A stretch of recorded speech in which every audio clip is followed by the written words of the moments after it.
Hey guys, what is going on? And welcome to Chapter 6 of the fanfic reading of The Unexpected Love Life of Dusk.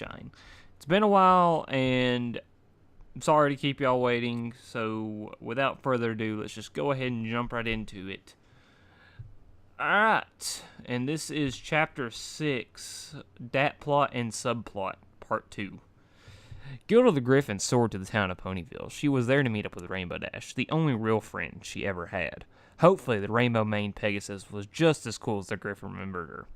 Finally, when Gilda got to Dash's airborne home, Gilda found its resident crashed face first into the outside wall. Yep, Rainbow Dash was still as cool as ever. "Hey, Dash," called Gilda coolly. "What's up? You alright?" "Gilda, hey, nice of you to drop by." "Yeah, it's all good," said Rainbow Dash. That is, if her mouth wasn't currently filled with white fluff. Instead, it came out more like "How'd you end up like that, anyway?" asked Gilda, unfazed. Though she'd rather die than admit it, the Griffin was no stranger to talking when implanted in a wall. Rainbow Dash pulled her head out of the clouds, literally, and explained. Flashback to 4 seconds in the past. Scroll down a little bit. "Y'all sure about this, Rainbow Dash?" questioned Applejack, standing on top of a makeshift wooden diving board. "Stop being such a I'm still reading. "Stop being such a pansy," encouraged Rainbow Dash, positioned at the base of the seesaw. "Seriously, you're starting to sound like Fluttershy. Now, just let me prepare myself for this. When I say now, you jump." "Now?" said Applejack, slightly confused. "Yeah, that's the point of getting ready, isn't it?" "Wait, what are you doing? I didn't mean not now. No, just wah!" And with that, Rainbow Dash was catapulted in the air. "Open face in the wall later. And that's when you showed up," finished Rainbow Dash. "Why don't you just take off by jumping off the ground like you usually do?" "Oh," said Rainbow Dash. "I didn't think of that. Could have saved me a whole morning of building 8 different Dashapults with Derpy." "Hold up there for a minute," Gilda interrupted. "Derpy? As in Derpy Hooves? As in the only Pegasus to crash land more than you, Derpy Hooves? She lives around here?" "Hey!" exclaimed Rainbow Dash. "Derpy wasn't the only one to crash more than me. Fluttershy crashed every time, remember?" "Yeah, but she hardly flew at all," laughed Gilda. "Besides, how did you think you earned your old nickname Rainbow Crash?" Dash gasped in shock. "You swore you'd never call me that." "Then I guess there's only one way to settle this," challenged Gilda. "I guess there is, old friend," replied Rainbow Dash, seriously. After one full minute of stare down, each knew exactly what the other would say. "First one to the edge of the air free force wins," they cried out in ecstatic unison, goofy grins instantly sprouting on their face. And with the "ready, set, go," they took off. Pinkie Pie was bouncing happily along the road, wearing a ridiculous pair of glasses, complete with a mustache, clown nose, and a noisemaker, all attached with superglue. She spotted a brown streak in the sky, trying to keep up with a rainbow-colored one, and gasped. "Oh no," Pinkie thought out loud. "I was too busy having fun and becoming BFF forever with Dashy that I forgot Gilda was coming over in this episode. Damn you, plot convince fairies. Damn you all to meta." "Chill out, Pinkie," said Pinkie Man. "You forget that Gilda's only supposed to be visiting for one day only. The entire storyline of Griffin the Brush-Off is completely useless. Excuse me. At the end of the day, even if you don't throw that party, she still packs her bags and goes home. Even if your precious BFF forever, gag me with a spoon, never finds out that Gilda is such a stuck in the mud, it makes no difference. I say we sit back, do nothing, Gilda leaves, and poor Dash get one less broken heart. Everyone wins. Besides, what's Gilda gonna do? Tell us to stay away from Rainbow Dash even though she's living in Celestia knows how many miles away from her?" "But this is different," argued Pinkie. "Did you forget that Dusk is a total chick magnet in this fic? No, I'm not worried about Dashy. I'm worried about him. When Gilda lays eyes on Dusky Wusky, she's going to go gaga for him, and then she will want to move to Ponyville and stay with us forever." The author wouldn't do that," denied Pinkie Mina. He doesn't have the balls." "Check the comment box," Pinkie said with dread. "The readers want him to. Besides, already he wrote you in the story, didn't he? What's stopping him? Where does it end? Gilda? Trixie? Chrysalis? Molestia? Bluebud? OC Mary Sue? Replacing Big Mac and Hearts and Hooves Day? Or even, faust forbid, Diamond Tiara? Inside her mental prison, Piggy's eyes widened in horror as her pupils became pinpricks. We have to end this now, she said gravely. What's the plan? We keep an eye on Gilda and make sure she sees neither head nor tail of Dusk shine. As far as she's concerned, he doesn't exist, said Pinky, with all the confidence and solid dignity any pony could have while wearing the silliest Mark's glasses ever made. Ha! I beat you, yelled Rainbow Dash as the two flyers reached their destination. No way, said Gilda. I totally bested you by a landslide. Well, I think, Pinky said as her head popped out from the bottom of the cloud. As soon as she appeared, she vanished just quickly. There was a moment of silent confusion between Dash and Gilda before Pinky's head returned to the cloud base. That Dashy won, and then she was gone again. The two winged daredevils looked down to the ground and saw that Pinky had set up a giant trampoline below them at a moment's notice. Just by a feather, she finished. Hey, Pinky, Rainbow Dash said. How's it hanging? Super, D. Where's Pinkie Pie? Duper. There she is. Who's your friend? Who's your friend? She said without withholding the fact that she already knew Gilda via the divine powers of the fourth wall. Pinkie Pie is my best friend from Cloudsdale. This is my best friend from Cloudsdale. Yes, she's a griffin. Gilda, this is Pinky. Charmed, Gilda said with sarcasm and disdain. She didn't know who the hey this pony was, and she didn't much care. All Gilda knew was that she hated her sugar-loving guts. How did Dash wind up with an annoying little ball stupid like her? Wondered the griffin. Doesn't matter. Better give her the 4-1-1 as soon as Dash's back is turned. Hey, Dash, did you come up with any new tricks to show off, or are you all still old school? Old school, replied Rainbow Dash. I reinvented old school, not to mention made up my own spin-off of the Wonderbolt's maneuvers with my own. Sit back, G. This might take a while. The Pegasus took off, leaving her two friends to do as they pleased with each other. Look, dweeb, Gilda threatened. I don't think you have an IQ to comprehend what I'm saying. So listen closely, because I do not repeat myself. I don't like you. I will never like you. So stay out of my way, and that means staying away from Dash, because I'm planning to tell her something I should have told her a long time ago. Got it? Pinky froze in midair, turning off her gravity so she could speak normally. Nope, she said sweetly. What? No, repeated Pinkie Pie. I don't get it. I never got it since you stomped off at that party. What the buck are you talking about, freak? Said Gilda, and how are you just standing in midair like that? Never mind that, dismissed Pinky. I'm saying that you don't have to be meanie pants. Sure, Dashy is the best friend you ever had, but that doesn't mean that she can't have other friends. Besides, you're not all bad. I mean, I've read some really good fanfics about you having well-written character arc, or you having some tragic backstory. Those always make me cry, by the way. You don't know me, Gilda said, narrowing her gaze. You don't know jack about me. You don't know jack about Dash, and you don't know jack about anything. Aw, said Pinky a little disappointed. Now you just sound like an angry, wancy teenager.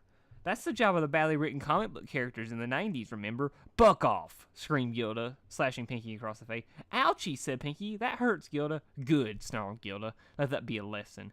Okie dokie Loki, said Pinky, not intimidated in the slightest. With that, she dropped down on the ground. So what good was that? Asked Pinkamena cynically. You didn't do anything to make her avoid Dusk. You just made her angry. Au contraire, my nose pressed double, said Pinky. Your Auntie Pinky has her methods. In fact, I boldly say that Gilda won't ever be looking in Dusky's direction. How could you possibly know that? Pinkamena argued. What did you do? Trust me on this one. Dusky's in the clear, but Gilda's still in jeopardy of becoming a permanent resident of Ponyville, and that's where you come in. Me? Pinkamena exclaimed. What am I supposed to do? Do everything you can to make Gilda leave Ponyville extra early today, Pinky put it simply. You have no restrictions. With that, the party pony's main tail deflated. Her pink coat gave way to a much darker tone. This is way too OOC for you, spoke Pinkamena, but I like it. Applejack trudged into the bakery, exhausted from a hard day's work. She was there to help Pinkie Pie run Sugar Cube Corner, for without the help of the cakes, and for the first time too, all the party pony needed was some help with the baking. Sorry I'm late, Sugar Cube, said Applejack, tired to the point of intoxication. I must have dozed off again. Don't worry, said Pinkamena, doing her best Pinkie Pie impersonation. The important thing is that you're here now. Pinky, you don't look so hunky-dory, Applejack slurred. What happened to your mane? And why ain't you smiling? Pinkamena smiled. It wasn't a very pleasant smile to illustrate. I'm going to tell you what each pink pony's smile said to who looked upon it. Pinky's smile said this. Hi, I'm going to throw a huge party for you and put on a smile on your face. Pinkamena said, "All right, Bucko, here's what we're going to do. I'm going to violently chop you up into tiny little pieces with the nearest sharp object I can find. Then I'm going to rape every single last one of those pieces until I'm so wet I can sing Shooby-Doo. And all onlookers will swear that they saw a sea pony. Then I'm going to throw the pieces into a plastic bag, throw the bag into a ditch, and tell all your loved ones that you committed suicide because they didn't love you enough. Then I'm going to release the film footage of me killing you online so all the sick psychos that can jerk off to you to ensure your immortal soul can never be at rest. And I'll be making money off your pain. And I'll do that with laughing my plot off." Pinkamena's smile was sure a talkative one. Fortunately, Applejack didn't know right from left at that time, much less basic body language. So, she was blissfully ignorant. "There you go," said Applejack. "That's the Pinky I know. Now what were we doing again?" "Baking muffins," Pinkamena said, because some bronies still have nightmares from Sergeant Sprinkle's last creation. "Pardon?" said Applejack a little dazed. "I can't brain today. I have the dumb." "That's the idea, redneck," muttered Pinkamena. "Say again." "I said it's time for the first ingredient," corrected Pinkamena in mock joy. "Baking soda." "Soda?" said AJ. "Not the first ingredient for muffins, but all right." She got some root beer from the fridge and poured it in the bowl. "What's next?" "Sugar," said Pinkamena, snickering a little. "Boogers? Now that's just gross," gagged Applejack, mishearing Pinkamena again. But then again, Rarity served us some snails from Prance a while back at that picnic, so I guess that must have been some fancy muffins. She picked her nose and flicked the contents in the bowl. "Now what?"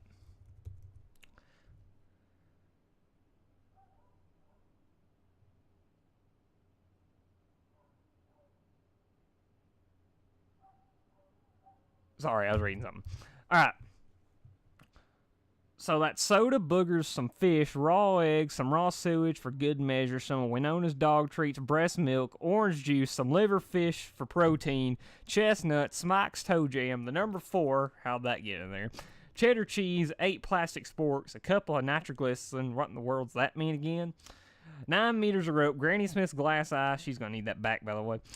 A snipe from when we went snipe hunting, a tablespoon of salt, and that thing you bought from the local power plant. I swear I just saw it move again.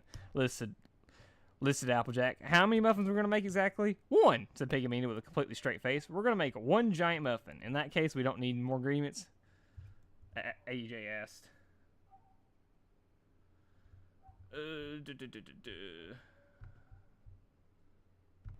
"Well, thinking about it, I think there's one thing we need," Pinkamena said.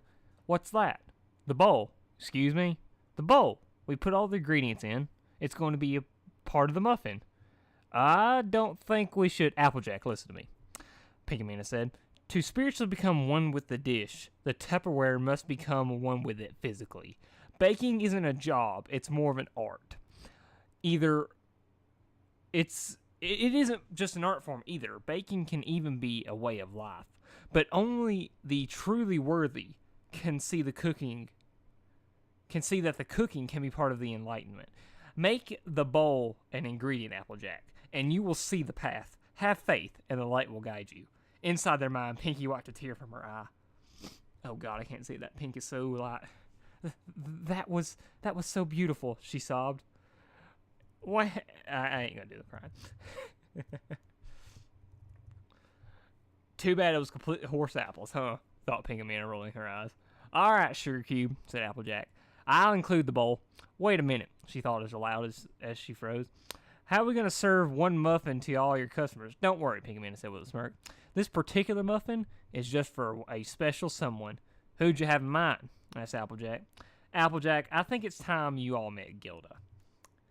Following continuity, Pinky threw a party for Gilda. Under Pinkamena's insistence, she forgot to invite Dusk, just to be on the safe side. "Surprise!" yelled everybody as Gilda walked in. "Whoa!" Rainbow Dash said, following Gilda in the Sugar Cube corner. "You threw a party for Gilda? Pinky, that's awesome. I knew you two would get along." "Yeah, totally," grumbled Gilda. Fortunately, Pinkie Pie had a lifetime of dealing with Pinkamena, so she had a problem keeping thoughts inside her head. "As a token of my friendship, Gilda, Applejack and I baked you this ginormous muffin," she announced, pushing up a food cart that carries the biggest muffin that Gilda ever saw. It was discolored green in some places and gave off a funny smell. 3 blocks down, Derpy was giving her daughter a nice Belvast. Suddenly, a shiver ran down the pig's spine, and her ears perked up at attention. Mommy, what's going on? Don't you want to play with Mr. Ducky? Asked Dinky. Playtime with Ducky McQuackerson will have to wait, Dinky, Derpy said, her mind instantly turning to a sacred duty that she and she alone can perform. Mommy's muffin senses are tingling. Back at Supercube Corner, Gilda's feature twisted in disgust. There's no way I'm going to eat that, she rejected. In fact, I think you should report that for being a public health hazard. Hissed Rainbow Dash. Gee, hissed Rainbow Dash, I think you better take the muffin and quick. Why? Gilda said obviously. You don't remember how you know who gets about muffins, Dash warned, trying to keep her voice as low as possible. As this phone cue, Derpy Hush crashed through the window. Hey there, Gilda, she said expertly, recovering from the crash landing. Is that your muffin? Gilda smiled smugly. Well, yes, Derpy, it is, but I'm not going to eat it, seeing as how you like it so much. It's yours. Derpy's eyes widened like it was heartwarming Eve. Oh, thank you. Derpy, Pinky cried out in dread, seeing Gilda's plan. Don't eat the... But it was too late, for Derpy had already took a humongous bite of the death muffin. She chewed slowly, savoring the flavor. Her munching slowed as the cross-eyed Pegasus comprehended the flavor. She took another bite just to make sure. Then another. This isn't a muffin, Derpy said suspiciously. Derpy, I'm so... Pinky began. This is a godsend. Sorry? Sorry? How could you be sorry for this? Said Derpy, her heart leaping in utter happiness. This muffin, no, this blessing has every good taste known to ponykind and then some. It's chewy, crunchy, buttery, sweet, sour, creamy, spicy, melty, and mouth-watering all in one. How much blood, sweat, and tears did it take you to even make this anyway? Well, began Pinky. Silence, Derpy shuts. This muffin is an ultra-secret recipe. It must only be used for good. Hey, said Gilda, if that muffin's so good, why should you have it all yourself? Give it back. Never, shouted Derpy with anger. You gave it to me, and nobody can come between me and my precious. Your precious? Derpy dashed deadpan. Yes, hissed Derpy, clinging to her muffin. My precious. Okay, Derpy, you're starting to scare us, said a mare named Carrot Top. Step away from the muffin. Never, snapped Derpy. Nobody touches Derpy's prep. Like that? And that's when Muffin hit Derpy's digestive system, making her vomit all over Gilda, making the biggest mess since, well, the last mess Derpy made. Alrighty. That was chapter 6 of this godforsaken fanfic that I don't think I will ever finish, but I'm going to try, and y'all are going to be here to watch me try. So, without further ado, I want to thank y'all for watching. Stay tuned for next chapter whenever it comes out. I'm just not even going to set dates anymore, because I just seem to be setting dates, and then I just kind of just go like, I'll wait till tomorrow. And then I just put it off for like a month, and then it comes out, and then everybody's like, oh my god, he put out another video, holy shit. But anyway, instead of dragging this on for longer than it should be, oh yeah, there might be a little, delays in audio here, I just pause for periods of time. I'm going to try and edit that out. Hopefully it does get edited out, but some things came up and I had to pause recording the video, so I tried to pick back up. If it's a little bit blotchy, I apologize, but yeah, this is my third take of doing this, and I'm kind of getting I don't want to read through this whole story again. So anyway, I want to thank y'all for watching. Stay tuned for next chapter here some point in time. Yeah, just stay tuned for some point in time, and this is GTX Rainbow Dash signing off. So I'll see y'all later.